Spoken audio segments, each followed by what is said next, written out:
Harris and Trump pay tribute to victims of October 7 terror attack in Israel. Former president lights up 1,200 candles to pay tribute. Trump calls October 7 worst terror attack since 9/11.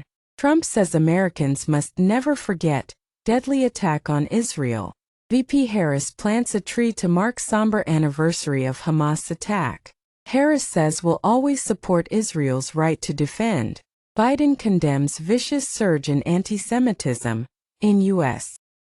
1 year after the deadly terror attack by Hamas on Israel, both major party presidential candidates in the U.S. commemorated October 7 by pledging unwavering support for Israel.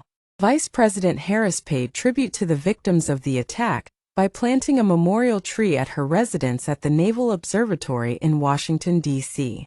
The same time, former President Trump visited a revered site for Hasidic Jews in New York's Queens.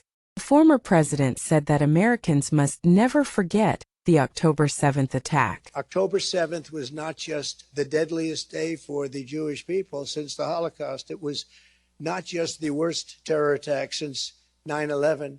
It was an attack on humanity itself. It was a hideous, incredible cruelty. It was chilling savagery. It was demonic delight and the destruction of innocent life on October 7th. It seemed as if the gates of hell had sprung open and unleashed their horrors onto the world, and that's exactly what happened.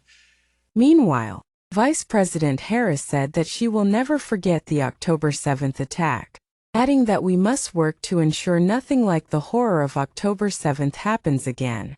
Vice President also reiterated her support for Israel's defense and promised the Biden administration would continue working to free the remaining hostages in Gaza. I will never forget October 7, and the world must never forget. What is asked of us? We must work to ensure nothing like the horrors of October 7 can ever happen again.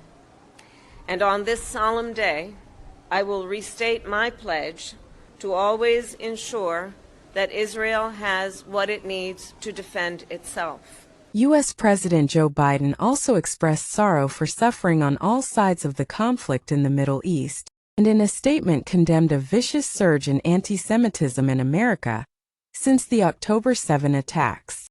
Hamas, which controls Gaza, killed about 1,200 people in Israel on October 7 and took some 250 hostages in Gaza. A year later, more than 100 hostages are reportedly still unaccounted for. Meanwhile, according to Gaza health officials, Israel's response to the attack has killed at least 41,000 people in Gaza.